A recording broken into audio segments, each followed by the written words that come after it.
So in today's class, we are going to continue with yesterday's discussion. So basically, we were discussing about the analogy between electrical quantities and uh, the quantities when we get while discussing gravitational field.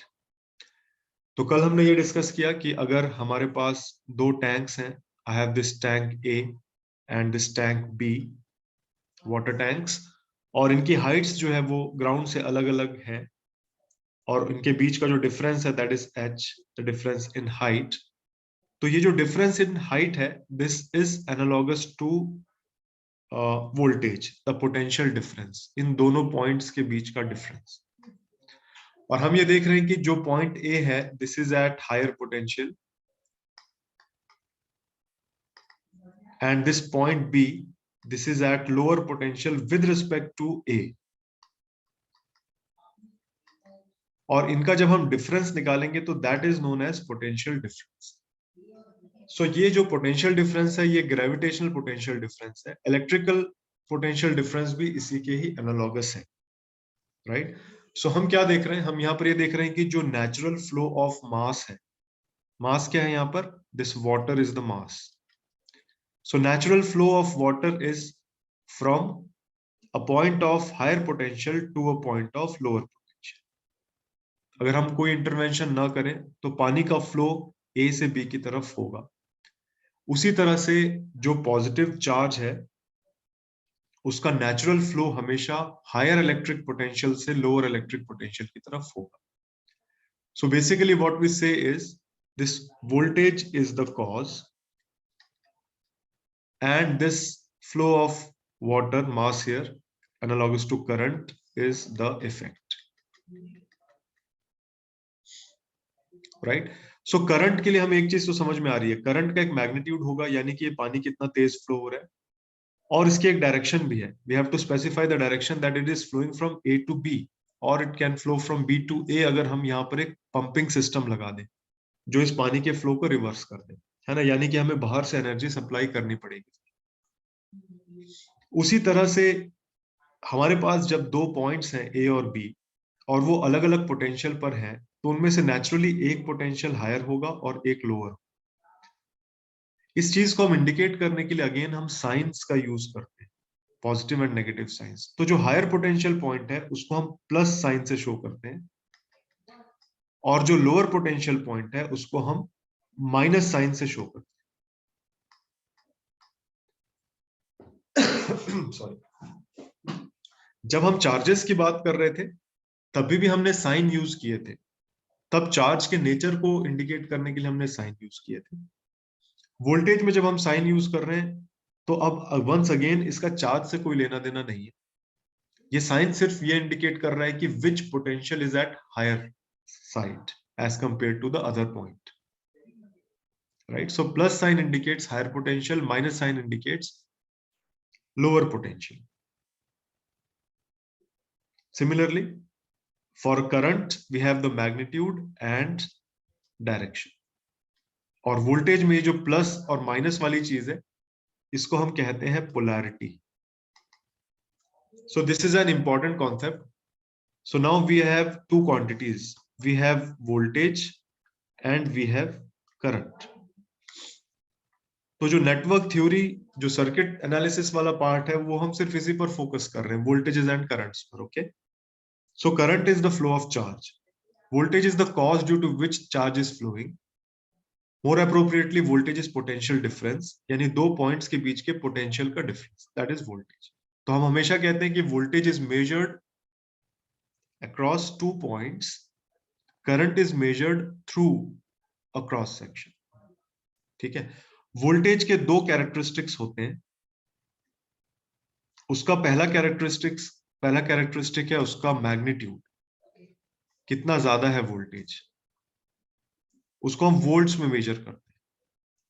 और हम voltage किस पे देख रहे हैं, दो points के बीच में देख रहे हैं, यानी एक पॉइंट का पोटेंशियल ज्यादा होगा, दूसरे पॉइंट का पोटेंशियल कम होगा. तो यानी दो पॉसिबिलिटीज हैं, राइट? ये जो दो पॉसिबिलिटीज हैं इनको हम कहते हैं पोलैरिटीज. तो वोल्टेज का जो दूसरा कैरेक्टरिस्टिक है वो है polarity. So if I have two terminals A and B, then there are two possibilities. एक पॉसिबिलिटी ये है कि A is at higher potential with respect to B, और दूसरी पॉसिबिलिटी ये है कि B is at higher potential with respect to A। इनमें से कोई एक होगा at a given instant of time. तो ये जो पॉसिबिलिटीज है इनको हम कह रहे हैं polarities.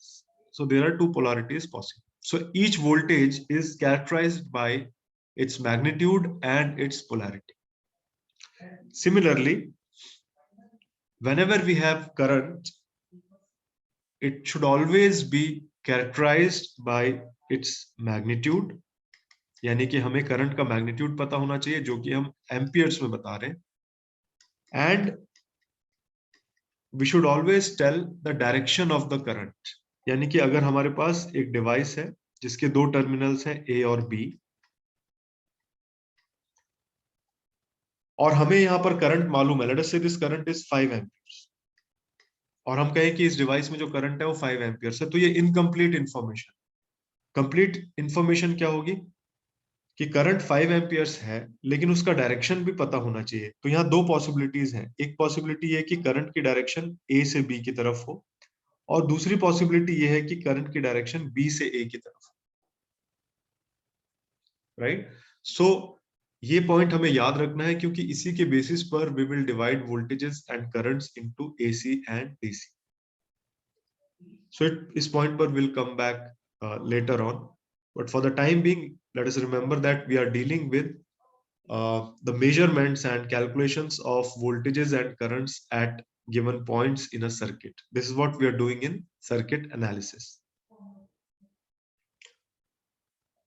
So now we started with the concept of electric power, है ना? थोड़ा सा मैं इस पर ना छोटा सा एक डिस्कशन करूंगा। हमने वोल्टेज को डिफाइन किया as potential difference between two points, और पोटेंशियल को मैंने डिफाइन किया था as the potential energy per unit charge at a given point. जब हम मैथमेटिकली डिफाइन करते हैं पोटेंशियल को, इलेक्ट्रिक पोटेंशियल को, तो आप याद करो कि हम उसको किस तरह से डिफाइन करते थे। हम ऐसे डिफाइन करते थे कि I have a point which is at infinity, और यहां से मैं यूनिट टेस्ट चार्ज को मैं लेकर आ रहा हूं इस पॉइंट पर। Late us say this point is A. So potential at A is the amount of work done to bring this charge from this point at infinity to this point A. ऐसा हमने define किया था potential at A को। और potential difference जो है दो points के बीच का, let us say this point is A and this point is B, तो उसको हम डिफाइन करते हैं कि amount of work done to move the charge from A to B, right? So potential difference को हम डिफाइन कर रहे हैं amount of work done per unit charge in moving this charge from A to B. Current को हम define कर रहे हैं यूनिट टाइम में जो मूवमेंट हो रहा है चार्ज का, उसको, राइट? जब हम ये दो क्वांटिटीज को मल्टीप्लाई कर दें, ये इंस्टेंटेनियस क्वांटिटीज है, they both of them are functions of time. So if you multiply the instantaneous voltage across a device with the instantaneous current through the device, तो वो सिंप्लीफाइड फॉर्म में हमें ऐसा दिख रहा है, work done per unit time, which is called power. So electric power जो है हम किसी भी डिवाइस से easily calculate कर सकते हैं. All we need to know is the voltage across it and the current through it. So if this is a device, the terminals are A and B. Current flowing through the device is IT. Potential difference across it is VT. Then the instantaneous power will be the product of voltage and current. यहां पर ध्यान रखें कि जब भी हम current specify करते हैं तो हमें उसकी डायरेक्शन भी बतानी पड़ती है, और जब हम वोल्टेज स्पेसिफाई करते हैं तो हमें उसकी पोलैरिटी बतानी पड़ती है, यानी प्लस और माइनस साइन। सो मैंने यहाँ पर प्लस मार्क किया, इसका मतलब आई एम एज्यूमिंग कि A is at higher potential with respect to B, right? So electric power में हमारा इंटरेस्ट मेन तो पावर में था, क्योंकि हम पावर का ट्रांसफर देखना चाह रहे हैं, लेकिन हमें यह समझ में आ रहा है कि पावर जो है that is dependent on voltage and current. तो इसीलिए हम क्या करते हैं, वोल्टेजेस और करंट्स को कैलकुलेट कर लेते हैं, because if you know the voltages and currents then you can easily calculate power also. तो ये जो calculation of voltages and currents है किसी भी सर्किट में, इसको हम कहते हैं सर्किट एनालिसिस। ठीक है, हम सर्किट को एनालाइज कर रहे हैं, हम अलग अलग पॉइंट्स के वोल्टेजेस और करंट्स को कैलकुलेट कर रहे हैं। तो ये जो बहुत सारे मेथड्स जो हम सीखने वाले हैं, they are all the methods of circuit analysis. So this brings us to the point of components in a circuit, right. ये पार्ट हमने पढ़ा हुआ है फर्स्ट ईयर में, we are just quickly revising this part. Circuit बनाने का main purpose है transfer of power. For example, एक बैटरी है, एक बल्ब है, और हम चाहते हैं कि अपनी कन्वीनियंस पर हमें लाइट मिले, तो हम क्या कर रहे हैं, बैटरी को यूज कर रहे हैं, we are connecting it to the bulb, और जब ये कनेक्ट हो रहा है बल्ब, तो it is radiating light, right. So this is simplest possible practical circuit, जहां पर हम इलेक्ट्रिकल एनर्जी को लाइट एनर्जी में कन्वर्ट कर रहे हैं। तो जो भी हम सर्किट्स देखेंगे वो हमें इसी तरह के दिखाई देंगे। हर सर्किट में एक बेसिक कंपोनेंट होगा जिसको हम कहेंगे source. For example this battery, हम पावर का ट्रांसफर कर रहे हैं, तो पावर हमें कहीं से लानी भी तो है। तो सोर्स एक ऐसा डिवाइस है which converts a given form of energy into electrical energy. For example this battery, battery के पास जो एनर्जी है वो केमिकल एनर्जी है, and the battery is converting that chemical energy to electrical energy. तो हम कह रहे हैं कि ये जो बैटरी है ये एक सोर्स है। ये नेम जो है ये मिसलीडिंग है ना, हम ऐसे कई नाम यूज करते हैं, जनरेटर है, सोर्स है। सोर्स का मतलब ये नहीं कि it can act as a source of electric of any energy, क्योंकि हमें मालूम है कि लॉज ऑफ थर्मोडायनेमिक्स के हिसाब से energy can neither be created nor be destroyed. तो एनर्जी हम क्रिएट तो कर नहीं सकते, we can only transform it. तो एक्चुअली डिवाइस जो जिसको हम सोर्स कह रहे हैं वो सिर्फ एक ट्रांसफॉर्मेशन कर रहे हैं, राइट, बट नाम उसका सोर्स है। तो ऐसे कई सारे सोर्सेस पॉसिबल हैं, बैटरी की तरह और भी सोर्सेस पॉसिबल है। फॉर एग्जांपल जनरेटर, जनरेटर क्या कर रहा है, it is converting mechanical energy into electrical energy. So generator is also a source. हमारे पास एक सोलर पैनल है, that is also a source, it is converting light energy to electrical energy. तो ऐसे सारे डिवाइसेस सोर्सेस कहलाते हैं, और हर circuit में वी विल हैव वन और मोर देन वन सोर्स। ठीक है, अब इलेक्ट्रिसिटी के साथ सबसे बड़ी प्रॉब्लम क्या है कि हम उसको डायरेक्टली यूज नहीं कर सकते। फॉर एग्जांपल, अगर मुझे चावल पकाना है तो मैं ऐसा नहीं कर सकता कि एक इलेक्ट्रिक शॉक दे दूं चावल को और वो पक जाए। मुझे क्या करना पड़ेगा, मुझे इलेक्ट्रिकल एनर्जी को हीट एनर्जी में चेंज करना पड़ेगा, और उस हीट एनर्जी को यूज करना पड़ेगा to cook rice, right. So electrical energy can not be directly used unless आप किसी को शॉक देना चाहो उससे।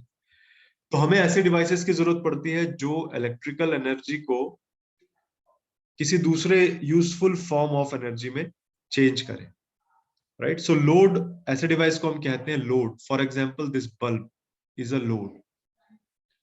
लोड क्या होता है, a device which converts electrical energy to some other useful form of energy. For example this bulb, bulb क्या कर रहा है, it is converting electrical energy to light energy,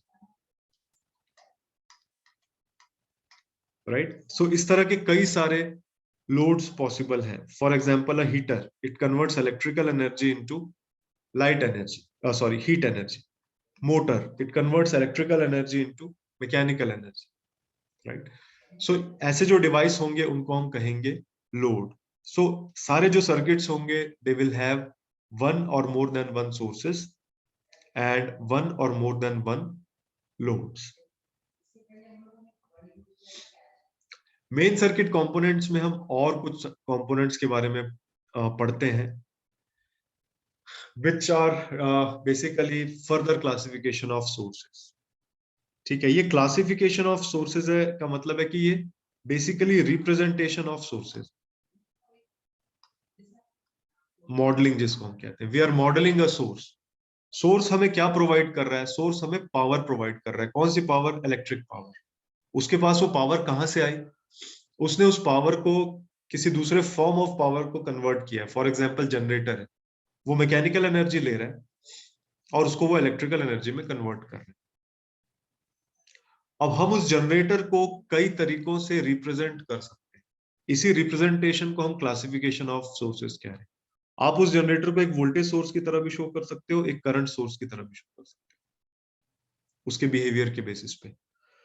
generator के बिहेवियर के बेसिस पे आप उसको एक इंडिपेंडेंट सोर्स भी कह सकते हो, आप उसको एक डिपेंडेंट सोर्स भी कह सकते हो, या फिर उसकी मॉडलिंग आप एक आइडियल सोर्स की तरह कर सकते हो या फिर एक रियल सोर्स की तरह कर सकते हो। ये एक इंजीनियरिंग अप्रोच है पावर के सोर्सेस को रिप्रेजेंट करने का। ठीक है, तो इसमें कंफ्यूज होने की जरूरत नहीं कि हम इतने सारे क्लासिफिकेशन क्यों पढ़ रहे हैं। जैसे जैसे हम न्यूमेरिकल सॉल्व करेंगे आपको दिखाई देगा कि ये बड़ा नेचुरल सी चीज है, right? But still we will discuss them in brief. तो classification of sources basically representation है सोर्सेस का उनके बिहेवियर के basis, right? So you can call a source as a voltage source और you can call it a current source, you can call it an independent source or you can call it a dependent source, you can call it an ideal source or you can call it a real source based on its behavior. तो ये classification आता कहां से? जो power हम use कर रहे हैं किसी भी डिवाइस में वो सोर्स से आ रही है, और पावर को हमने देखा कि it is the product of instantaneous voltage and current. तो या तो आप वोल्टेज के फॉर्म में ले लो और करंट अपने आप जनरेट होगा बेस्ड ऑन द लोड, तो भी आपको पावर मिल रही है, या फिर आप करंट के फॉर्म में लो इनपुट और जो पोटेंशियल डिफरेंस जनरेट हो जाएगा तो उनके प्रोडक्ट से आपको पावर मिल जाएगी। इसलिए हम कह रहे हैं कि वोल्टेज सोर्स या करंट सोर्स होगा कोई भी source. So let us see the classification. ये बहुत सिंपल क्लासिफिकेशन है, आप पढ़ चुके हो पहले भी। वोल्टेज सोर्स एक ऐसा डिवाइस होता है which maintains the specified potential difference across its terminals. Voltage source के पास टर्मिनल्स हैं, दो टर्मिनल्स हैं इन दिस केस, और वो डिवाइस क्या कर रहा है? It is maintaining a potential difference between those terminals. For example a battery. Battery जब हम देखते हैं, आपने बड़ी बैटरीज देखी होगी जो आप कार्स में यूज कर रहे हैं या इन्वर्टर्स में यूज कर रहे हैं, तो इस बैटरी के पास दो टर्मिनल्स हैं, एक टर्मिनल रेड होगा और एक ब्लैक होगा, या एक में प्लस लिखा होगा और एक में माइनस लिखा होगा, यानी this is at higher potential, let us say that this is A and this is B, और लेट अस से इसमें लिखा हुआ है 48 वोल्ट्स। तो ये जो 48 वोल्ट लिखा हुआ है ये क्या है? Specified potential difference. और इसका काम क्या है? ये वाला स्पेसिफाइड पोटेंशियल डिफरेंस मेंटेन करना। तो मैंने जब यहां पर कोई लोड लगा दिया, फॉर एग्जांपल अ बल्ब, तो क्या होगा? इस पोटेंशियल डिफरेंस के कारण एक करंट फ्लो होने लग जाएगा और ये बल्ब जल जाएगा। अब इस बैटरी का काम क्या है कि इस पोटेंशियल डिफरेंस को मेंटेन करके रखे। ठीक है, सो इस तरह के सोर्स को हम वोल्टेज सोर्स कहते हैं। वोल्टेज सोर्स में हमें क्या दिखाई देगा? वोल्टेज सोर्स में हमें उसका सिंबल दिखाई देगा और स्पेसिफाइड पोटेंशियल डिफरेंस बताया जाएगा कि कितना पोटेंशियल डिफरेंस ये सोर्स मेंटेन कर रहा है। करंट सोर्स वोल्टेज ना मेंटेन करके वो करंट मेंटेन कर, ठीक है, तो एक स्पेसिफाइड करंट होगा और वो सोर्स जो है उस करंट को मेंटेन करके रखेगा। फॉर एग्जांपल सोलर पैनल, एक पीवी पैनल है, और इस पीवी पैनल से मैंने कोई लोड कनेक्ट कर दिया, लेट अस से एक बल्ब कनेक्ट कर दिया। अब ये फोटोवोल्टाइक पैनल काम कैसे कर रहा है? जब लाइट इस पर पड़ रही है तो एक इफेक्ट होता है जिसको हम कहते हैं फोटो इलेक्ट्रिक इफेक्ट, यानी एक स्पेसिफिक एनर्जी। ये लाइट जो है it has got dual nature है ना, इसमें छोटे छोटे पार्टिकल्स है जिनको हम फोटॉन्स कहते हैं। इन फोटॉन्स के पास जब एक मिनिमम अमाउंट ऑफ एनर्जी से ज्यादा एनर्जी होगी तो ये पीवी पैनल जो है इसमें लेयर्स हैं पी और एन की, जब ये फोटॉन्स उस पर पड़ेंगे तो यहां से एक इलेक्ट्रॉन रिलीज होगा, राइट? और वो इलेक्ट्रॉन फिर इस सर्किट में फ्लो होने लग जाएगा। तो जितने अमाउंट, अगर अमाउंट ऑफ लाइट फिक्स्ड है तो जो नंबर ऑफ इलेक्ट्रॉन्स यहां से इंजेक्ट हो रहे हैं वो फिक्स्ड है, यानी कि ये जो करंट है ये फिक्स्ड है। तो this panel is acting like a current source. It is maintaining the specified current. ये वोल्टेज मेंटेन नहीं कर रहा है, ये करंट को मेंटेन कर रहा है। तो ऐसे सोर्स को हम कहते हैं करंट सोर्स। इनके सिंबल्स में बताऊंगा जब मैं डिपेंडेंट और इंडिपेंडेंट के बारे में डिस्कस करूंगा, बट ये इसका एक एग्जांपल है करंट सोर्स का। तो अगर हमारे पास एक जनरेटर है, इलेक्ट्रिकल इंजीनियर्स के लिए बहुत इंपॉर्टेंट कॉन्सेप्ट है ये। हमारे पास अगर एक जनरेटर है तो आप उसको एक वोल्टेज सोर्स की तरह भी चला सकते हो, यानी वो वोल्टेज को मेंटेन करे, या आप उसको एक करंट सोर्स की तरह भी चला सकते हो। वो डिपेंड करेगा कि आप उसको किस तरह से ऑपरेट कर रहे हो उस जनरेटर। ठीक है, तो किसी भी सोर्स का वोल्टेज सोर्स होना या करंट सोर्स होना उसके बिहेवियर पे डिपेंड करेगा कि एट दैट पर्टिकुलर एप्लीकेशन उसका बिहेवियर कैसा है, वो वोल्टेज मेंटेन कर रहा है या वो करंट इंजेक्ट कर रहा है। ओके। इन्हीं वोल्टेज और करंट सोर्सेस को हम फर्दर दो टाइप से डिवाइड करते हैं। We call them as independent और डिपेंडेंट। बहुत इंटरेस्टिंग ये क्लासिफिकेशन है। इंडिपेंडेंट वोल्टेज सोर्स के बारे में बात करते हैं। इंडिपेंडेंट वोल्टेज सोर्स का मतलब ये है कि जो स्पेसिफाइड पोटेंशियल डिफरेंस है that does not depend on any other voltage और करंट। वो किसी दूसरे वोल्टेज या किसी दूसरे करंट पर डिपेंड नहीं करेगा। वो टाइम पर डिपेंड कर सकता है। इंडिपेंडेंट का मतलब ये नहीं कि वो टाइम पर ही डिपेंडेंट है। It can depend on time but it will not depend on some other voltage और सम अदर करंट। तो इंडिपेंडेंट वोल्टेज सोर्स का जो सिंबल है वो है सर्कल। ठीक है, तो जब हम इंडिपेंडेंट वोल्टेज सोर्स शो करेंगे तो वो एक सर्कल से शो करेंगे। अब क्योंकि ये एक वोल्टेज सोर्स है, इसका मतलब इसका वोल्टेज भी बताया जाना चाहिए। और वोल्टेज के एट्रीब्यूट्स क्या क्या है मैंने बताया था आपको, मैग्नीट्यूड एंड पोलैरिटी, यानी प्लस और माइनस भी लिखा होना चाहिए। तो ये लिखेंगे हम प्लस और माइनस, यानी ये वाला जो पॉइंट है, let us say this point is A, is at higher potential with respect to B and the value of potential difference is 48 volts. तो ये वाली वैल्यू जो है ये 48 वोल्ट्स जो है, it is not dependent on some other voltage और current. ये एक इंडिपेंडेंट वैल्यू है। या फिर ये ऐसा भी हो सकता है ए बी, मैंने देखो सर्कल यूज करा है यानी कि इंडिपेंडेंट है, and the value of this voltage is dependent on time. Let us say this is Vm sin 100t 100 pi t volts. अब ये वोल्टेज जो है स्पेसिफाइड वोल्टेज, ये फंक्शन ऑफ टाइम है, लेकिन ये सोर्स को हम इंडिपेंडेंट ही कह रहे हैं। क्यों कह रहे हैं? क्योंकि ये किसी दूसरे वोल्टेज या करंट पे डिपेंड नहीं करता। टाइम पर डिपेंड कर रहा है, दैट इज ऑल राइट, उससे हमें कोई प्रॉब्लम नहीं, राइट। किसी वोल्टेज सोर्स को हम डिपेंडेंट भी कह सकते हैं। उसको डिपेंडेंट हम कब कहेंगे? जब स्पेसिफाइड पोटेंशियल डिफरेंस किसी दूसरे वोल्टेज या करंट पर डिपेंड करे। मान लो वोल्टेज की वैल्यू है अल्फा टाइम्स V1, यानी कि ये जो वोल्टेज है अब ये किसी दूसरे वोल्टेज V1 पर डिपेंड कर रहा है, उसका alpha times, right. So now this voltage is dependent on some other voltage. तो हम कहेंगे कि ये जो सोर्स है जो ऐसी वोल्टेज जनरेट कर रहा है, ये एक डिपेंडेंट सोर्स है। और डिपेंडेंट सोर्स को हम ये डायमंड सिग्नल जो है रोम्बस जैसे सिग्नल सिंबल से शो करेंगे। वंस अगेन ये वोल्टेज है तो पोलैरिटी भी होनी चाहिए, तो हम प्लस और माइनस भी लिखेंगे। ठीक है, तो ये वाला वोल्टेज जो है A is at higher potential with respect to B, और पोटेंशियल डिफरेंस की वैल्यू अब कांस्टेंट नहीं है या टाइम पर डिपेंडेंट नहीं है, वो डिपेंडेंट है V1 पर। तो इसको हम कहेंगे वोल्टेज डिपेंडेंट वोल्टेज सोर्स।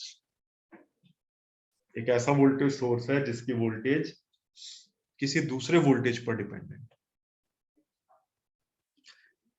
कोई वोल्टेज सोर्स की वैल्यू करंट पर डिपेंड भी कर सकती है। See this is plus minus, यानी कि एक वोल्टेज सोर्स है।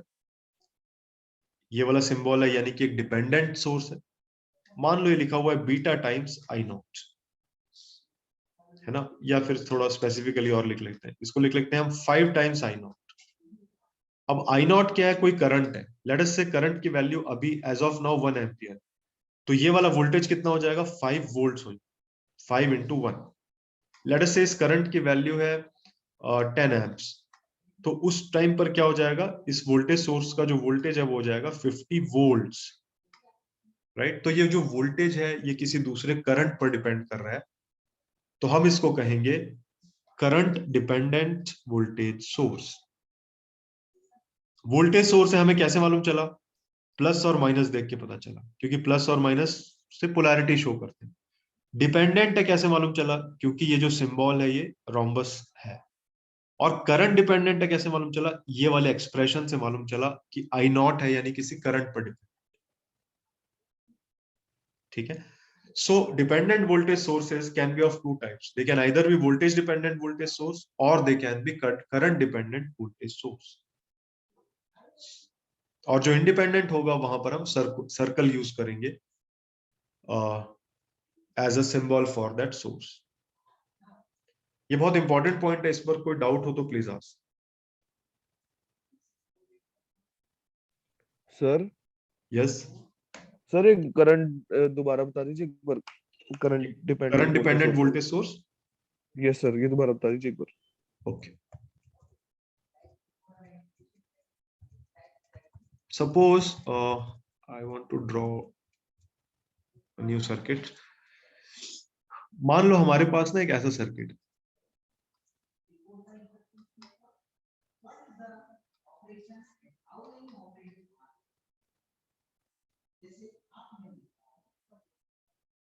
ठीक है। Let us say this voltage is 12 volts. ये एक वोल्टेज सोर्स है और ये जो वोल्टेज जनरेट कर रहा है उसकी वैल्यू है 1.5 टाइम्स एक्स। ओके, ये 1.5 टाइम्स एक्स क्या चीज है? तो हमें कैसे मालूम चलेगा कि ये क्या चीज है? सबसे पहले हम ये वाला सिंबल देखें। इस सिंबल में हमें दिखाई दिया प्लस और minus.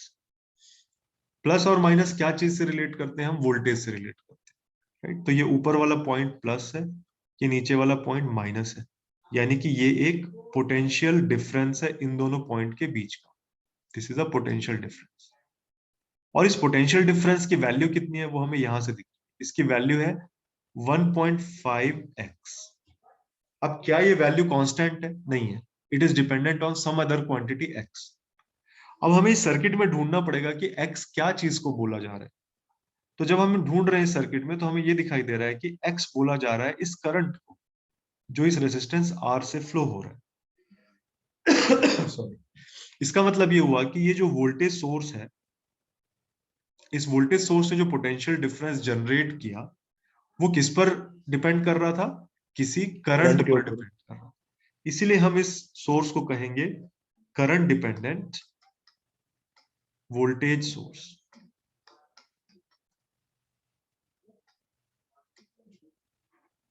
Is it all right? Yes sir. This voltage is dependent on some other current in the circuit. ठीक है। और ये वाला सोर्स कैसा है? ये एक इंडिपेंडेंट सोर्स है। इसका जो वोल्टेज है, this is an independent voltage source. ये वोल्टेज सोर्स है हमें कैसे मालूम चला? क्योंकि प्लस और माइनस लिखा था। इंडिपेंडेंट है हमें कैसे मालूम चला? क्योंकि ये सर्कल हमने यूज किया। और इस इंडिपेंडेंट वोल्टेज की वैल्यू कितनी है? 12 वोल्ट्स। यानी ये दो पॉइंट्स के बीच का जो पोटेंशियल डिफरेंस है, this is 12 volts which is a constant. ठीक है। तो उसको हम कह रहे हैं करंट डिपेंडेंट वोल्टेज सोर्स। इसी तरह से हम करंट सोर्सेस का भी क्लासिफिकेशन करते हैं। इंडिपेंडेंट करंट सोर्स एक ऐसा सोर्स है जिसका करंट किसी दूसरे वोल्टेज या दूसरे करंट पर डिपेंड नहीं कर रहा है। For example a current source like this 2 amperes. इसका मतलब यह है कि जब आप इस सोर्स को किसी सर्किट में कनेक्ट कर दोगे तो ये कितना करंट फ्लो कराएगा इस ब्रांच में? ये करंट नीचे से ऊपर की तरफ होगा और इस करंट की वैल्यू होगी 2 एम्प्स। ये स्पेसिफाइड करंट है और ये स्पेसिफाइड डायरेक्शन, राइट। सो ऐसे सोर्स को हम कहेंगे इंडिपेंडेंट करंट सोर्स, जहां पर करंट की वैल्यू किसी और वोल्टेज या किसी और करंट पर निर्भर नहीं कर रही है। ये टाइम पर डिपेंड हो सकती है। फॉर एग्जाम्पल ये करंट सोर्स ऐसा हो सकता है 10 sin 100 pi t एम्पियर्स। तो ये करंट की वैल्यू टाइम पर डिपेंड कर रही है, लेकिन ये किसी दूसरे वोल्टेज या दूसरे करंट पर नहीं डिपेंड कर। तो इसको हम कहेंगे इंडिपेंडेंट करंट सोर्स। ऐसे होता है एक डिपेंडेंट करंट सोर्स, यानी कि जो करंट है उसकी वैल्यू किसी दूसरे वोल्टेज या किसी दूसरे करंट पर डिपेंड कर रही है उसी सर्किट की, है ना। फॉर एग्जाम्पल हमारे पास मान लो एक ऐसा circuit,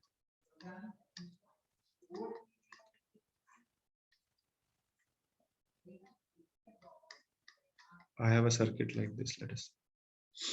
Let us say this is 10 amps, this is 2 volts, this is R1, this is R2. Now this is a current source, this is R3, and let us say this is beta times I dash, and this current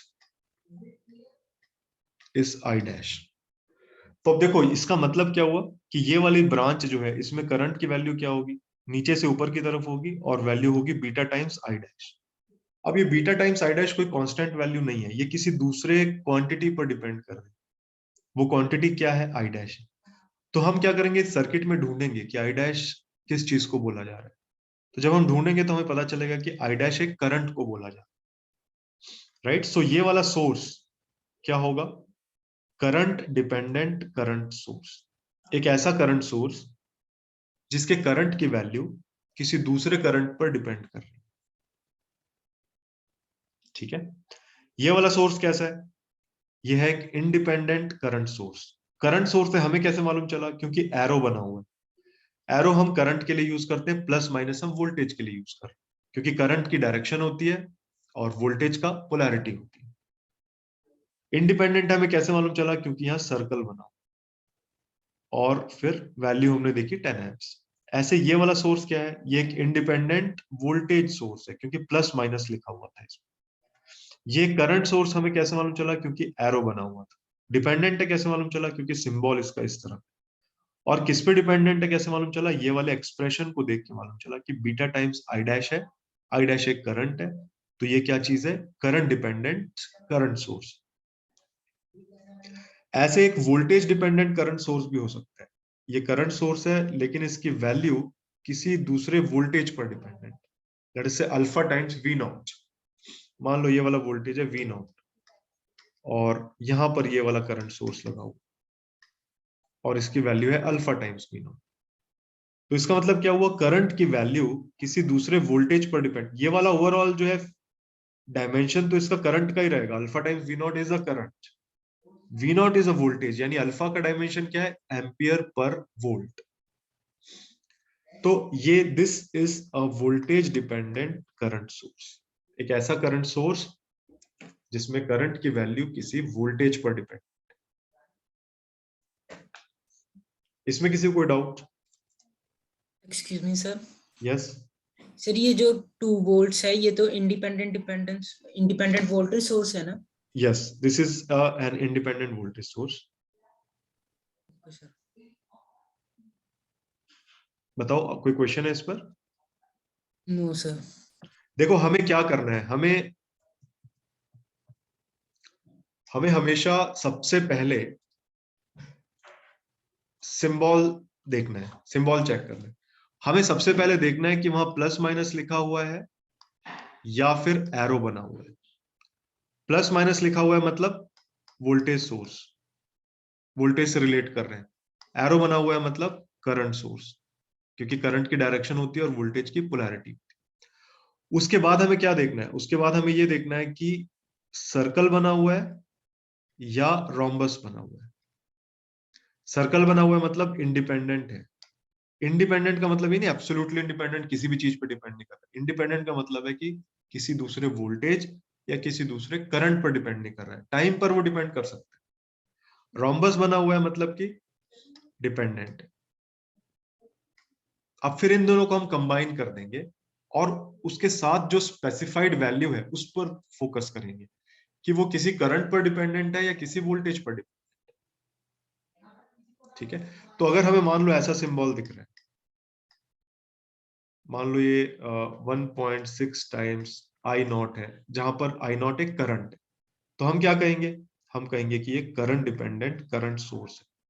मान लो ऐसा दिख रहा है, once again expression है 1.6 आई not, तो current पर dependent तो है, लेकिन क्या ये करंट सोर्स है? नहीं है, ये एक वोल्टेज सोर्स है, क्योंकि प्लस माइनस बना हुआ। तो हम कहेंगे करंट डिपेंडेंट वोल्टेज सोर्स। ठीक है, इस तरह से हम सर देखेंगे। ये करंट डिपेंडेंट है, ये कैसे पता चला? उस हाँ, कोई स्टूडेंट बताएगा कि ये जो मैंने सेकंड एग्जांपल लिया ये करंट डिपेंडेंट है, कैसे पता चला? सर ये 1.6 आई से पता लगा। राइट, तो ये वाले एक्सप्रेशन से मालूम चला कि आई नॉट जो है, देखो ये तो इनिशियल कॉमन करंट है सेंस वाई कह रही है नॉट। आई नॉट एक करंट है, लेकिन वो हमें सर्किट पर देख के ध्यान देना पड़ेगा भाई। हम तो थापर के स्टूडेंट है ना, अपन तो कुछ भी कर सकते हैं। हो सकता है एक स्टूडेंट इसको आई नॉट लिख दे, अब वो कहेगा कि ये प्लस है ये माइनस है। सर आई नॉट तो मैंने वोल्टेज को मान लिया था। तब हम अपना दिमाग लगा के सर्किट में ढूंढेंगे कि आई नॉट जो है किस चीज को बोला जा रहा है। आई नॉट अगर वोल्टेज को बोला जा रहा है तो हम कहेंगे वोल्टेज डिपेंडेंट वोल्टेज सोर्स है, लेकिन नॉर्मली आई नॉट एक करंट है, क्योंकि आई हम करंट के लिए यूज करते हैं। तो हम कहेंगे कि ये करंट डिपेंडेंट है। किस करंट पर डिपेंडेंट है? आई नॉट पर। और खुद ये सोर्स कैसा है? वोल्टेज सोर्स है। क्यों है पता है हमें ये? क्योंकि प्लस और माइनस लिखा हुआ है। Is it clear? ये हमारे लिए बहुत इंपॉर्टेंट है। ये पूरा इलेक्ट्रिकल इंजीनियरिंग में हम इस तरह के सिंबल्स यूज करेंगे। उसमें जब इलेक्ट्रॉनिक्स वाला पार्ट पढ़ेंगे हम, चाहे वो मॉडलिंग ऑफ ट्रांजिस्टर हो, मेरे ख्याल से तुम लोग ऑलरेडी पढ़ के आ रहे हो मॉडलिंग ऑफ ट्रांजिस्टर, वहां तुमने ऐसे डिपेंडेंट करंट सोर्सेस को शो किया था, करंट डिपेंडेंट करंट सोर्स। तो पूरी इलेक्ट्रिकल इंजीनियरिंग में हम इस तरह के सिंबल्स यूज करेंगे। किसी को कोई डाउट हो तो please ask on this. Sir जो इंडिपेंडेंट वोल्टेज सोर्स होता है या कोई भी इंडिपेंडेंट है, उसको सेल्फ डिपेंडेंट तो नहीं कह सकते? सेल्फ डिपेंडेंट नॉर्मली हम नहीं कहते हैं उसको। Okay sir. Any other doubt on this to any other student?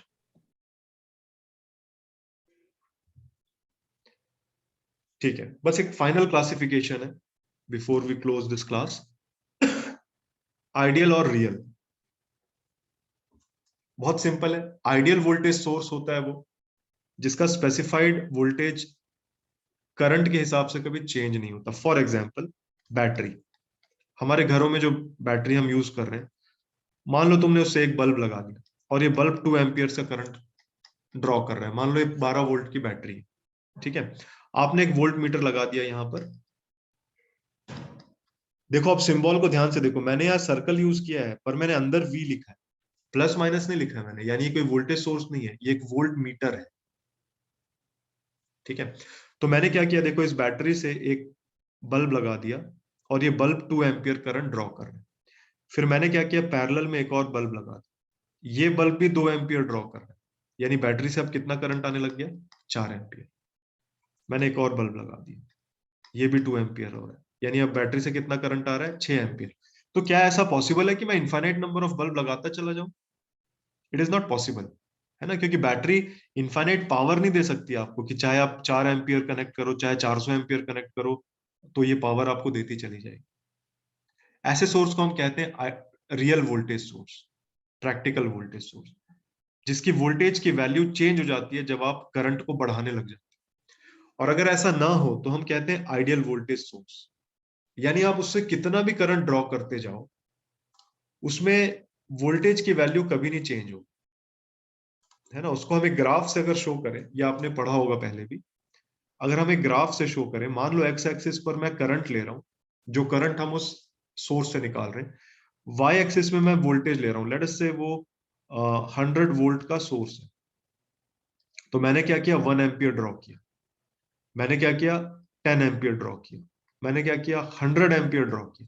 तो सोर्स आइडियल कब कहेंगे, चाहे आप उससे 1 एम्पियर ड्रॉ करो, चाहे आप 10 एम्पियर ड्रॉ करो, चाहे आप 100 एम्पियर ड्रॉ करो, वोल्टेज की वैल्यू कांस्टेंट रहेगी, maintains the specified voltage irrespective of the current drawn from। तब हम कहेंगे आइडियल है, यानी कि जो वोल्टेज का कर्व है it is parallel to the X axis जहां पर हमने करंट लिया। लेकिन प्रैक्टिकली ऐसा पॉसिबल नहीं है। क्यों नहीं है? देखो, जब आप 1 एम्पियर ड्रॉ कर रहे थे तब वो सोर्स आपको पावर कितनी दे रहा था, वोल्टेज इंटू करंट, यानी 100 वोल्ट। जब आप 10 एम्पियर ड्रॉ कर रहे थे तब वो आपको पावर कितनी दे रहा था, वोल्टेज यानी 100 वोल्ट इंटू करंट यानी 10 एम्पियर, 1000 वोल्ट। यहां पर पावर की वैल्यू कितनी है, 10,000। तो ऐसा थोड़ा ना होगा कि वो इनफाइनाइट अमाउंट ऑफ पावर आपको दे सके, ऐसा नहीं होगा। तो रियल सोर्स क्या करेगा, रियल सोर्स में सर आप जब ज्यादा करंट ड्रॉ करने की कोशिश करोगे तो वो क्या करेगा, वोल्टेज को कम कर लेगा, ऐसे। तो जब आप 1 एम्पियर ड्रॉ कर रहे थे तब वो 100 वोल्ट नहीं रहा, वो 99 हो गया। जब आप 10 एम्पियर ड्रॉ करने लगे तो वो और बहुत कम हो चुका है, 40 वोल्ट हो गया लड़े से। ठीक है, तो ये ड्रूपिंग कैरेक्टरिस्टिक्स बनेंगे उसको। ये है रियल वोल्टेज सोर्स और ये है ideal voltage source. Ideal voltage source can give you infinite power, real voltage source will give you finite power. तो इसमें एक छोटा सा डेरिवेशन है, तुम लोग खुद कर लेना कि एक आइडियल वोल्टेज सोर्स का जो इंटरनल रेसिस्टेंस है वो 0 आना चाहिए। ठीक है, आइडियल करंट सोर्स को हम कैसे डिफाइन करते हैं? जो करंट उसमें स्पेसिफाई कर दिया गया है, मान लो 10 एम्पियर, वो चेंज ही नहीं होगा चाहे इसके अक्रॉस पोटेंशियल डिफरेंस कितना भी हो जाए। ये पोटेंशियल डिफरेंस मान लो 10 वोल्ट है, तो अब ये करंट सोर्स कितनी पावर दे रहा है? 10 इंटू 10 यानी 100 वोल्ट। मान लो सर्किट की कंडीशंस चेंज हुई और ये करंट सोर्स के अक्रॉस जो वोल्टेज है ये हो गया 1000 वोल्ट, तभी भी ये 10 एम्पियर ही मेंटेन कर रहे हैं, करंट में कमी नहीं आ रही। तो पावर कितनी हो गई अब? 10,000 वोल्ट इंटू 10 एम्पियर यानी कि 1000 वोल्ट इंटू 10 एम्पियर यानी 10,000 वॉट्स। लेकिन प्रैक्टिकली ऐसा पॉसिबल नहीं है। प्रैक्टिकली क्या होगा? ये वोल्टेज आपने इतनी बढ़ा दी, ये करंट अपने आप कम हो जाए, पावर फाइनाइट हो जाएगी। सो इस केस में क्या होगा? करंट वर्सेस वोल्टेज का जब आप ग्राफ बनाओगे तो ऐसा, irrespective of the voltage, current की वैल्यू चेंज ही नहीं हो रही है। आप वोल्टेज को कितना भी चेंज करते जाओ, चाहे उसको पोलैरिटी भी चेंज कर दो, करंट इज नॉट चेंजिंग। तो ये है ideal current source. Real current source में इट विल चेंज। ठीक है, तो जैसे जैसे हम न्यूमेरिकल्स सॉल्व करेंगे, जो हमने कॉन्सेप्ट्स डिस्कस करें उसकी क्लैरिटी हमें और आएगी।